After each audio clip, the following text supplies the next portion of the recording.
So I'm the moderator, which is an interesting role, but I'm also your friend of a long time, and that's, I think, the most important thing that for us playing music as women for so long and in different ways, and you all having such incredible careers, it's really an honor to be here with you as your friend, but also as someone who's followed your career in the business.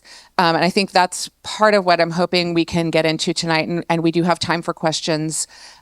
So we'll get started. But what we were talking about, sort of how I wanted to approach this journey, was talk a little bit about, we're at the GRAMMY Museum, the Recording Academy, and I wanted to talk to you about how you made your first record. What was that like?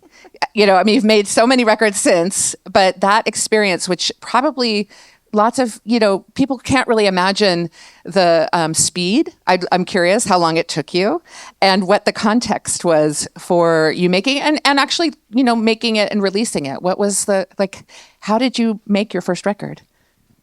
Wow. We made it in Australia. We went to Australia. We were living in a very small music community. It was amazing, but it also had an insularity that I think sometimes we found stifling or difficult to sort of see ourselves in a different light. It's like being around your family. It's like they sort of decide who you are, and when you go home for the holidays, you're always that person. That's sort of how it felt with Sleater-Kinney and Olympia. So we took ourselves to the other side of the world, and we played music over there. Pre-internet. We were pen pals with a woman named Laura McFarlane. Right. Literal, pen pals, writing letters back and forth. Yeah. And we wrote with pens and paper and mailed them. Yeah, mailed back and forth. And she said, come to Melbourne and we'll play some shows together. Because you had been in bands that had toured together before that and released records. Yeah, right? we were in separate bands. We really admired something about each other's musicality. Right. And so we formed Sleater-Kinney, but we had only recorded like a 7-inch. Right. So we wrote to Laura and also this band called the Cananes. First we went to Sydney. Anyway, long story, very long. We we have time. we meet Laura when we get to Melbourne. I had no idea what she looked like. We went and hung out with her. We toured. We slept on her floor. Right. Literally slept. Very glamorous origin. Yeah. She had, she lived next to a brewery, and there were rats that would crawl over us at night. And there was a literal outhouse. It was old Australia. Yeah, not old Australia. I really don't know this story, so I'm fascinated with these details. So we were living a glamorous life. And the night before we left Australia, we'd been there for almost 3 months. We decided to record an album, and we made it in a night. So she had her roommate, Nick, was like, well, I have a reel-to-reel. We can just record the songs before you leave. He lived on the 3rd floor of the terrace house and just ran the cables all the way down to the basement where we recorded everything live. And it took the full night, and then we flew home. And you flew home with the tapes, and then you talked to your friend and said, do you want to put this out? Or how did that happen that you came to put it out on Chainsaw? To be fair, we did mix it later. So we recorded one night. We mixed it in the 4 tracks on the reel-to-reel. Yeah. We also mixed it in a day, but a couple weeks later. And then we asked, you want to tell the Donna story? Yeah, Donna Drash, a pioneering musician, record label mogul. She, ran this label called Chainsaw, and Team Drash were on it. Like, she had some really amazing artists. And we just asked her, like, hey, we have this project, we have this music that we want to put out. And didn't we ask Slim first? And he said no. Yeah, we did. We asked Kill Rock Stars first. But we weren't. I know. Really spilling the tea. We weren't big enough for that label. Not yet. It would take 2 more albums. You weren't big enough yet to transform the label, but when you in fact did put out your records on the label, but oh well. So we put out our first self-titled album on Chainsaw. And our next album too, called The Doctor. Right. You know, which we Which recorded has in both 5 have days. incredible songs, and whatever context for recording them all these years later, you know, do you still play many songs from those records on tour? Yeah. I wouldn't say many. Not many. There's a couple we do. We still couple. play Joey Ramone.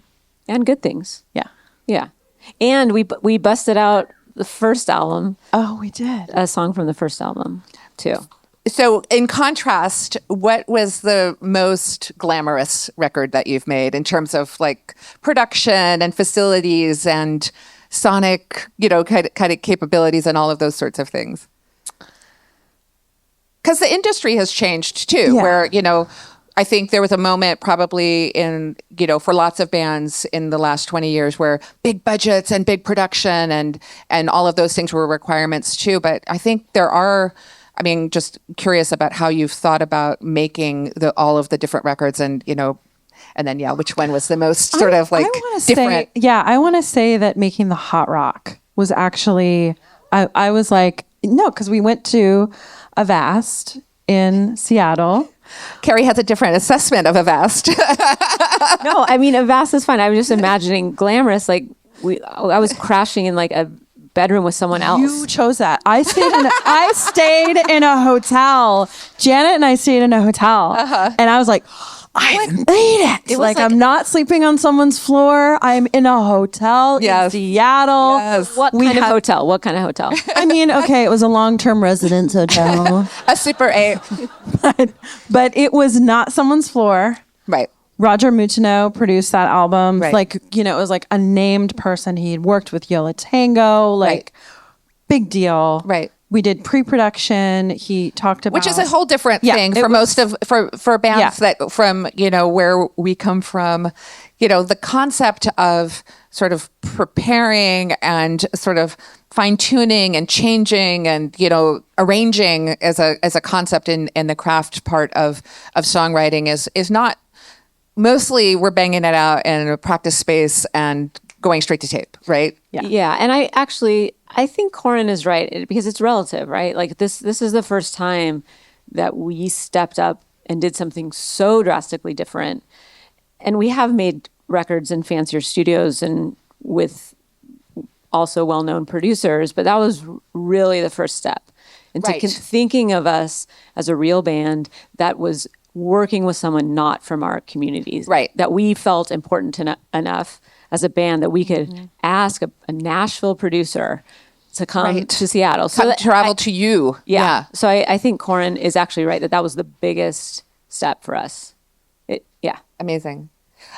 But I mean, that sort of that idea of you all as a band coming from a very sort of insular, sort of siloed community with apparently shared values on lots of different things, but on certain things, including potential, maybe not, right? Like having an aspiration or an ambition about how you wanted your music to be heard, not necessarily judged or qualified, but just that you wanted it to have that access was probably much different than most of your peers. And certainly as an observer and, you know, having played shows with you on your, you know, first couple of tours and different eras, like there, you did have a different approach, and it probably took a lot of bravery in a way to think about doing things that were like, yeah, hiring a publicist or getting an agent, right? You were talking about that. Your agent when you first started was someone who was working with different kinds of bands than your friends. Yeah, I mean, Bob Lawton was a New York guy who booked Sonic Youth and Yola Tango, and you know, I booked the first tour, the Call the Doctor tour, just, you know, writing down, calling payphones, getting Right. to places, Right. and taking the shows that were offered. Hey, we want to play. we want to play your bar. Yeah, yeah. You know, like, Yeah. But Bob, you know, said, I want to, when we put out Dig Me Out, he was like, I want to be your booking agent. And it was like, you do? And it changed our lives to have someone who was so artist focused, but really New York tough. Right. very like strategic minded and was like, no, I book Sonic Youth, Yola Tango, and your band. Right. And that's basically it. Wow. And just for context, at the time, those bands Huge. were huge. Yeah.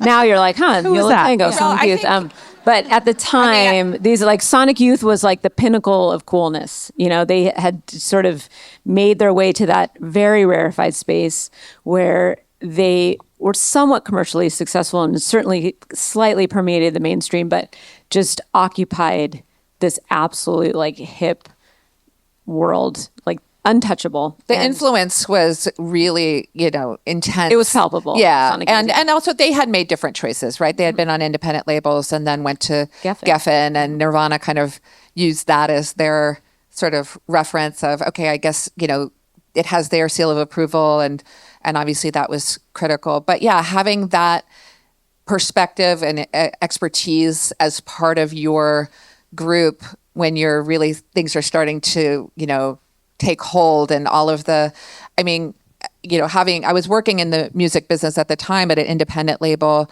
and I was the one calling for press and trying to get things placed, and you all were everywhere, and I remember just, but in such a genuine way, the response to your music and your songs and the ideas and the way you approached it was getting recognition, which is, I think not because of gender or location, but because of the craft and the creativity.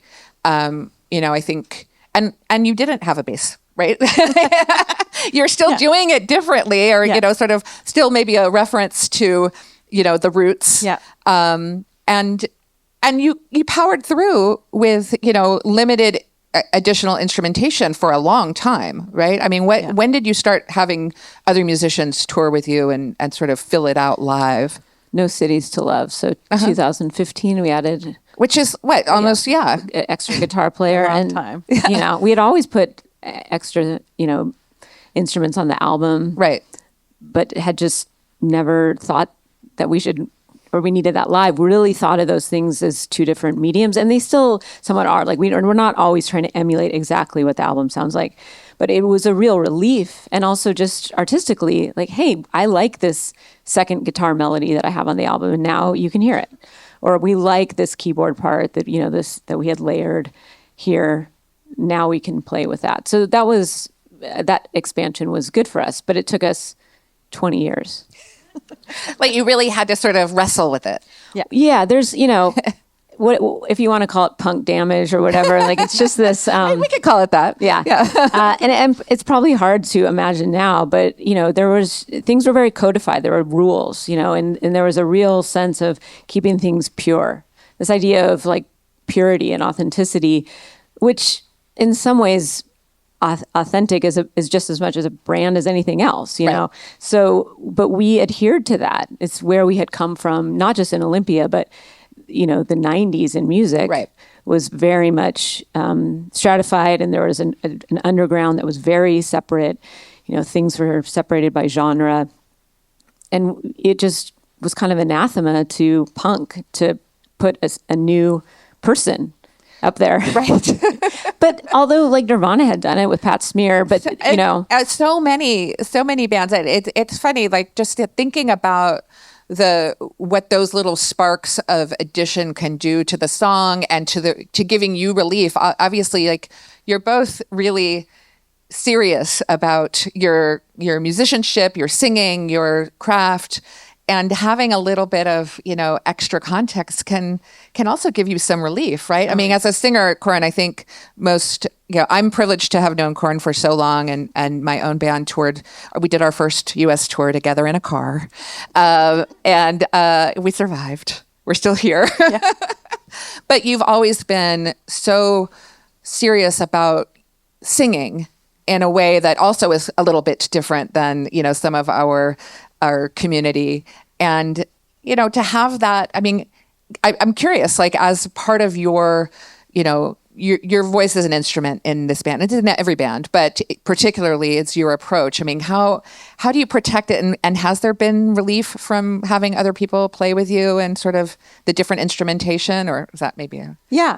Yeah. I mean, I think that, you know, I loved singing early on, you know, I felt how people reacted when I really made it emotional. People reacted with emotion. When your emotion was sincere and genuine and authentic. Yeah.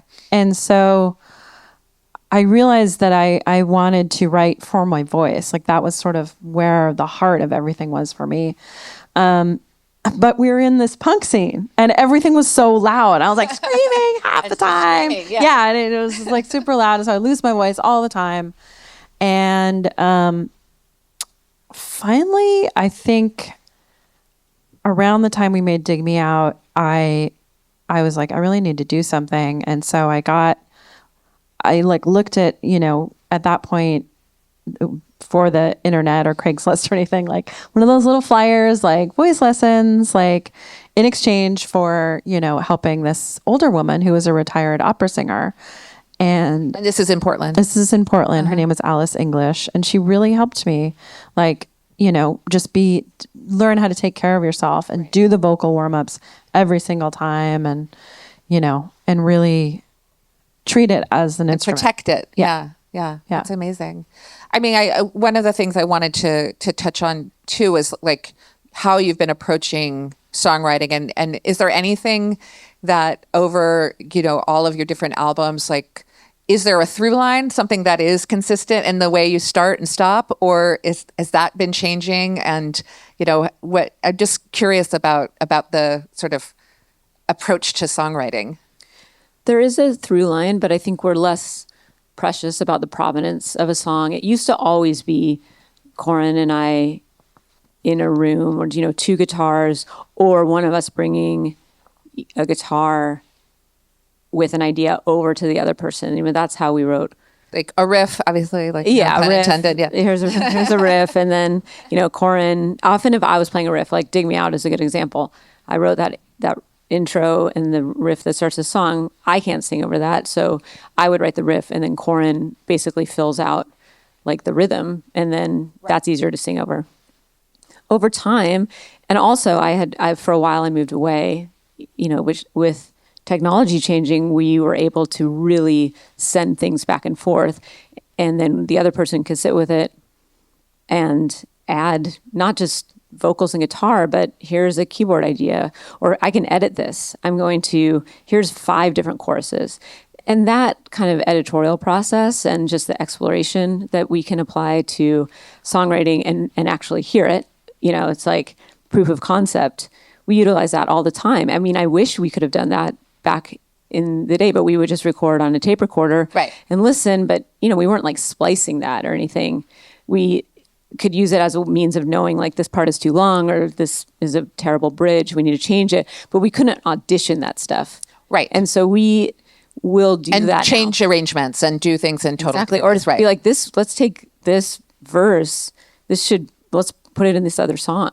Like that ability, I think, to just like see it in front of you like that, hear it. It's a much more immersive songwriting experience. But we also realize that at some point, we're ultimately just falling back on the two of us with guitars. Right. That's what we did with Little Rope. There were a lot of songs that we just sat in a room together and wrote. And even if those weren't the songs, that process of being in a room together, I think, is very important.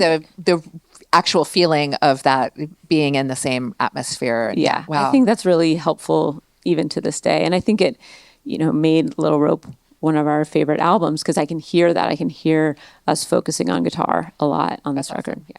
Also, like, the thing about our band is that when we started, when I was in my former band, I detuned my guitar to my voice. And when Carrie and I started playing together, she was like, "What are you tuned to?" And I literally stepped on the tuner. I was like, C sharp. We are still in C sharp. And You will hear it tonight when we play. We're out of tune without tonight. other. You'll be They are like, going to yeah. do 4 songs later, so Yeah. please, Yeah. that's so exciting. Yeah. But it's a really weird tuning, and it's also an interesting constraint right. because it's all So you don't change tuning for anything. No. Wow. No, and keyboardists, anyone playing another They're like, instrument. what's wrong with you? Yeah. Why do you do is that? super They're annoyed, so very annoyed. confused. Because a keyboard is pretty much always in tune. When our guitars, depending on what fret we are at and the intonation, but it has created a sourness in Sleater-Kinney, that bittersweetness that I think you hear in some of the songs. And it's because That's just slightly like, what is the difference? And that's it. yeah, Wow. we're sliding in and out of tune. Now, like I don't mind that, and I think it's part of the DNA of our band. But when you're playing with a cellist, No. yeah. That's so funny. And Corn, you've also played a lot. I mean, you've both played with other people over your career, but you've had toured with some other kind of well-known guitar players and songwriters as well. And has that influenced you? Or are they like, oh yeah, we're gonna tune to E. That's how we're doing it. Well, I've had the great fortune to play with Peter Buck from REM, and yeah, I mean, he usually uses standard tuning, but man, he's just like our mentality. He's just as creative. He'd like try a million things on the guitar, like always trying, different things. And to me, it's like you're building a world, right? With songwriting, you're building a world. You're making it this kind of bubble from the outside world so you can tell your story. And that's to me what the tuning that we do is. It's like it's a construct and it's a certain sound that signifies Sleater-Kinney and our stories. And so that's kind of why we stuck with it. I love that. It makes total sense, actually. I did want to ask you a couple questions about, having been through these last few decades of the music industry, where, we started with, vinyl was the most important thing to make, and making a CD might even be a questionable decision, right? Let alone, only a CD or whatever, those kind of dilemmas. And then, obviously the download, part of the sort of took, whether it was file sharing first or the legal downloads, and now with streaming. And you've maintained your position as independent artists. You've never been on a major record company. But I don't think that's like a thing necessarily. It's just been part of the right place to work, right? But I'm curious about your perspective on the business and your longevity and the way that you've been able to sort of transcend all of these changes and still have big tours and large shows and new generations of audience. I just wanted your perspective on, how you see the industry kind of as survivors, not to be too dramatic. I know you're looking at me. I mean, yeah, we definitely try to live in the present with it. I mean, I just think nostalgia is such a trap. I'm glad that we have existed in other eras. There are things to glean from that and to learn from that time and to appreciate, from that time. But I think as we continue to make records, you have to just reckon with the present and the moment. And you're sort of asking the audience to do that too, because you're like, please consider this current album. That's what we're going to be touring with. We know you love the songs from 97, but we have new songs that we like too. So yeah. I think even psychologically, when we look back, there's a lot of changes, but we try to kind of just go with the flow. But certainly, I mean, yes, it's really different. It's in a kind of a shocking way. I mean, it's night and day. Starting a band in 1995 is so much different from starting a band in 2024. I guess we actually started in 94, so we are, sorry, it is 30 years. I'm trying to fudge the numbers a little. Yeah. We were 10 and 11 years old then. It was crazy. Me too. Yeah. But yeah, I mean, it used to be just the means of surviving or, making it a viable living has changed for musicians. Music was always a hard road, though. Let's be honest. Right. I mean, when you were out there trying to sell your albums and CDs, and tour, you weren't making a ton of money either, unless you sort of graduated up to the next step. So the rules change and the means of consumption have changed and the difficulties change. Right. But it's just different difficulties. it's just different Right, difficulties. Yeah. But, when I think back, it's not like, oh, we were so wealthy back then. Like we were in the whole we didn't tour on a bus until the woods. We just toured and we drove ourselves to shows. We would drive all day, load our own gear. We had 2 crew members, until 2015. Or no, sorry, until 2005. And then we were in a bus. So, we spend a lot of time grinding it out. It was nice to see people buying music, and I really love the tactile. But yeah, it's just different, but it's still hard. And I mean, I think we both have kids who are in new generations and seeing their patterns and behaviors of how they are learning about music and appreciating it. And I think it's important for us, as having been through all these different sort of changes and iterations, we can appreciate that there's one of the things that I appreciate so much is that some of the most important and impactful megastars right now are women, but they're still women who are playing shows with rock instruments, and that there are lots of people still coming to that and there are new generations who I'm hoping are inspired by all of what you're doing and continuing to like, oh yeah, I'm gonna actually pick up a guitar, not just figure it out on the computer and make a sample or whatever, or just be just one path of way to it's so important that we still see you perform.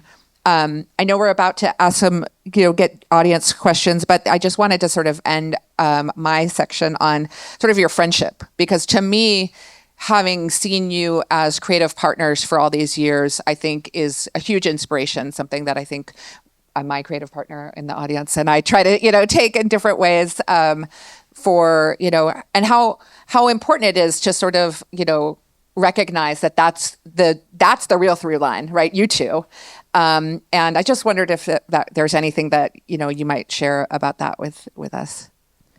Yeah. I mean, I think that we don't take it for granted. I think we're human, and we sometimes, stumble or things happen on tour. Searching for that euphemism for fight. Like, I think I found it.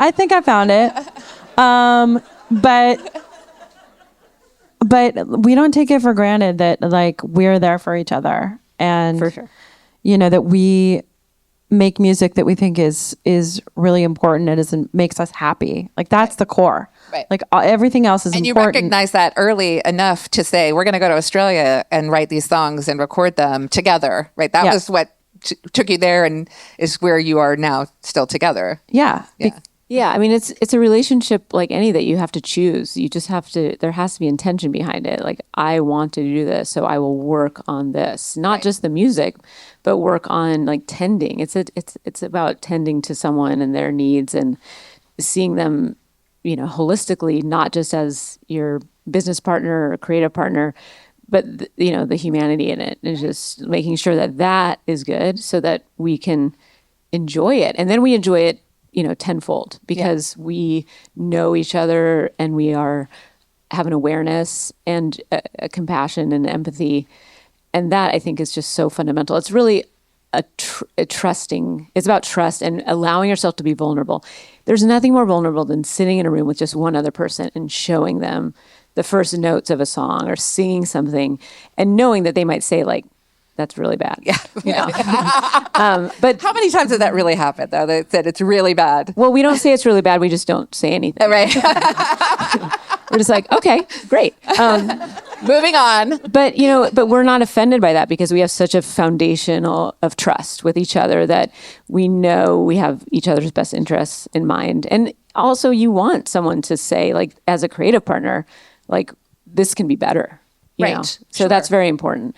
But yeah, it's work, but it's worth it. Yeah, but I mean, I think one word you used is tend. I think it's not as common for people to realize that you have to nurture friendships and you have to give space to friendships. And certainly when you have business and creative partnerships as on top of it, that is not an easy thing to accomplish at all times, but it is one of the things I admire about you both for having, been able to do this together for so long. And you just got off a tour when your daughter was with you, right? I mean, you're going through different eras of doing it, but it's wonderful to see. And I think I could say I'm proud of, having been next to you in so many different ways over the years. So let's, I think, open up just a second. I can't see who it is. So could we see the lights a little bit more? Anyone in the back? There's someone there and someone there, but there's someone in here. Oh, yeah. Okay. I think we can, they said just project. So I've been following you guys since 96. I think I saw you guys in the Rocks business. How much were you guys involved in that big cover album that came out? Those artists. Yeah, on the covers album. Yeah. We we made a covers album called Dig Me In. That was like a celebration of a Dig Me Out album where we had a bunch of different artists cover the songs. Part of the money went to a queer youth organization in Portland. And yeah, we reached out to all the artists, like just friends, people we knew, people we thought might be, interested in doing it. And it became, a really cool, special project, actually. Yeah, I mean, I think 'cause we were celebrating the 25th anniversary of the album. And I think instead of like repackaging our own material, we had a chance to hear the songs brand new and reinterpreted. And there's certain artists, I think like Low has the song on the album they cover, or dance song. And, to me now that is that song. Like they surpassed our version of it. And sadly, one half of Low, Mimi Parker, passed away I think the year the album came out. And, it just took on, it was one of the last things that she recorded, and it just took on such, a deeper, more profound meaning. But it wasn't even isolated to that song. And we just really heard these songs in a new light, which I think, again, is part of our mission of not looking back. Like, here's a forward version of Dig Me Out. And it was really special. Thank you. As the band has been around for years, you guys ever worry about running out of material? And like, where do you find inspiration now? If you didn't hear that, it was where do you find new inspiration? Do you ever fear running out of new material?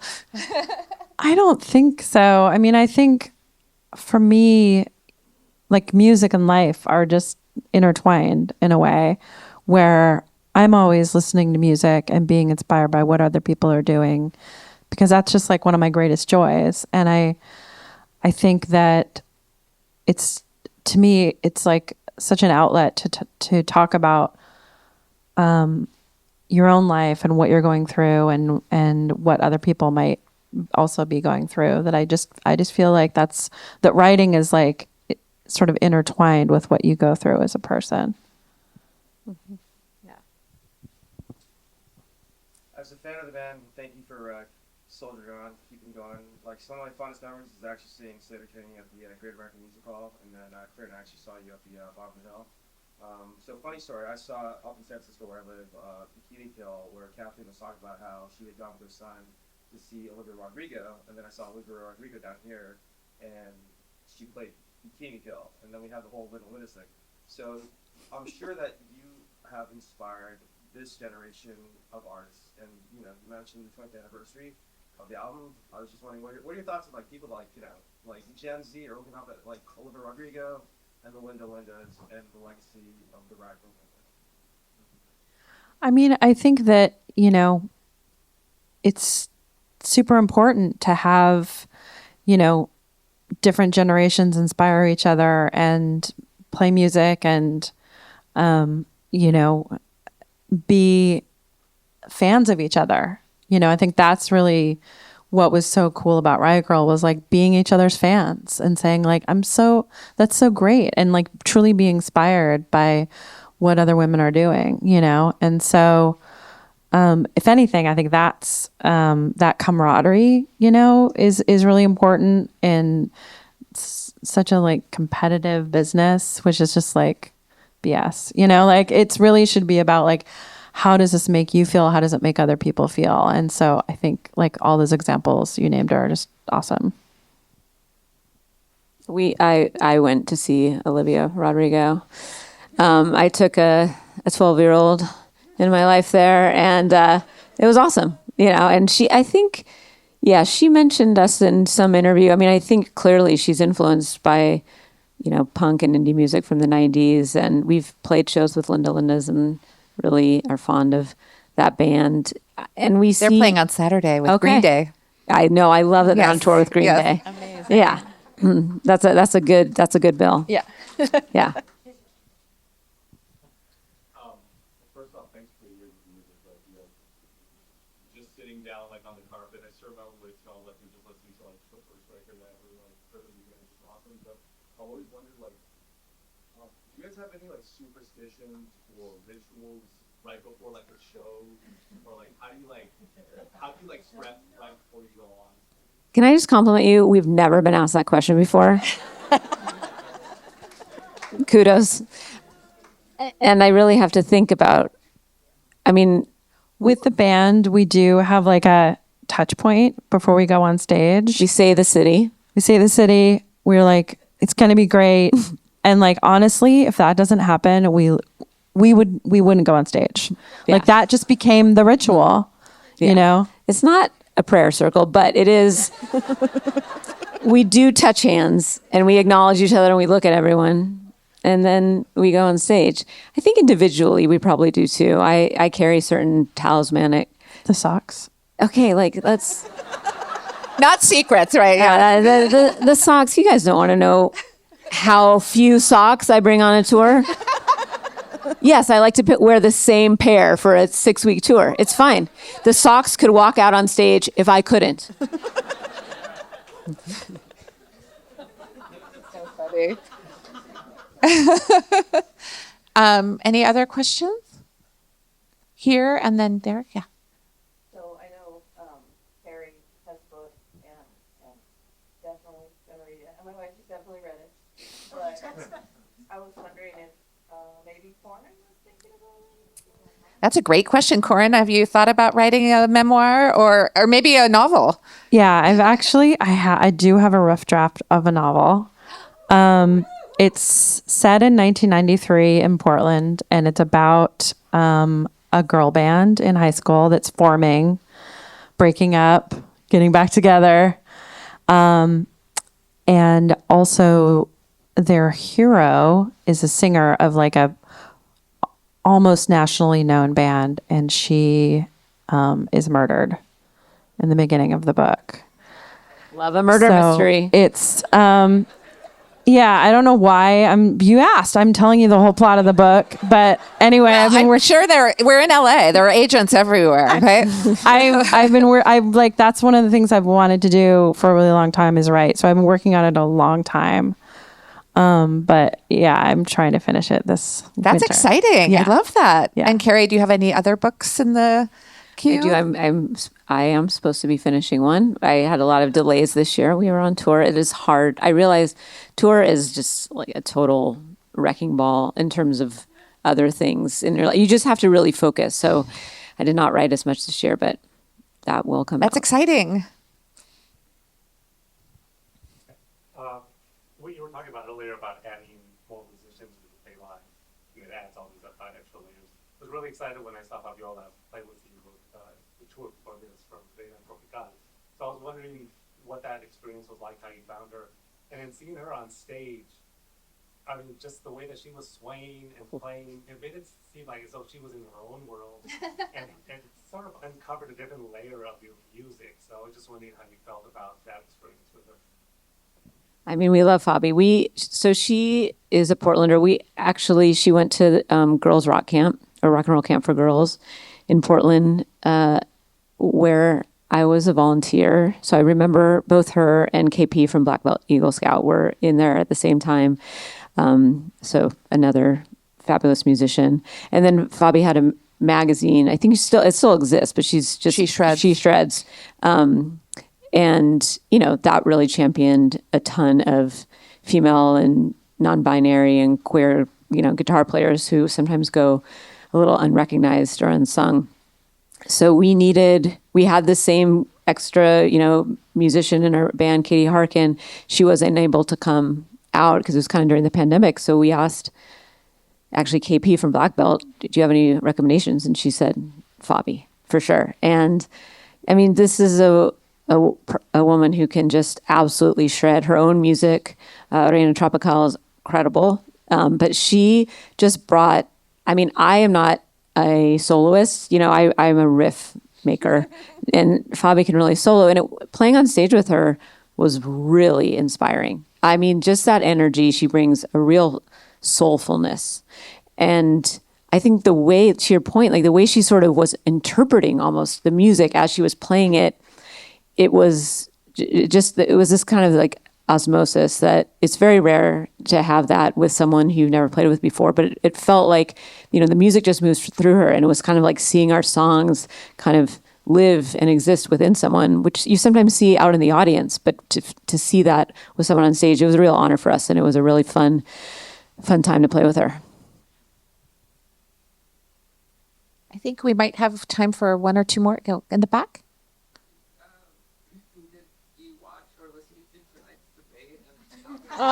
Yes. Actually, instead of playing, we're going to reenact the debate. Stick around.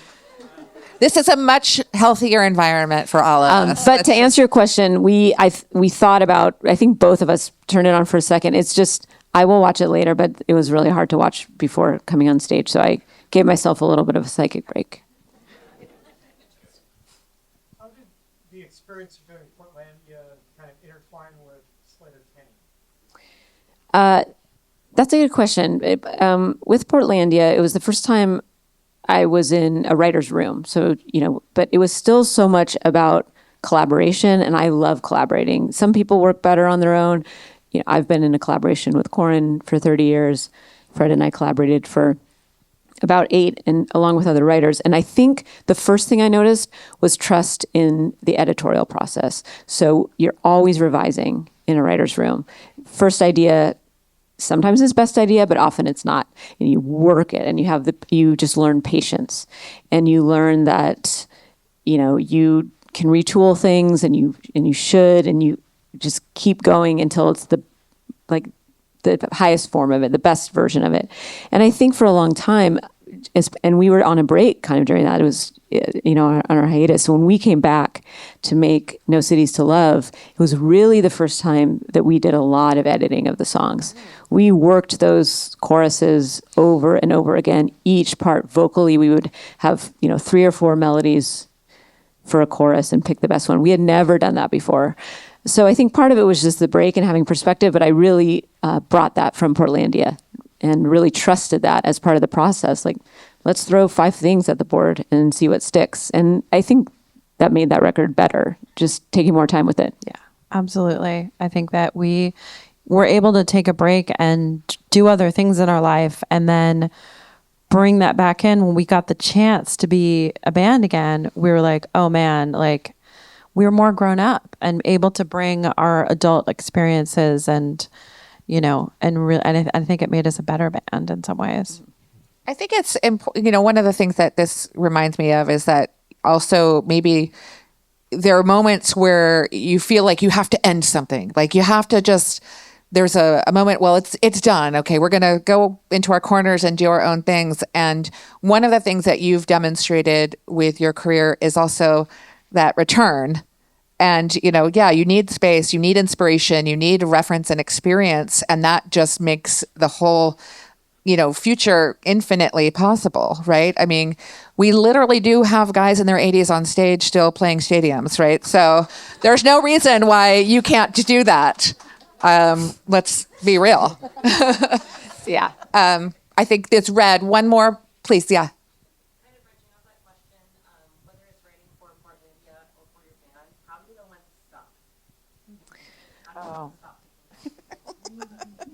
Go ahead. I think we have different approaches to that answer. And sometimes there's a discussion like, it's done. Nope. Yep. Okay.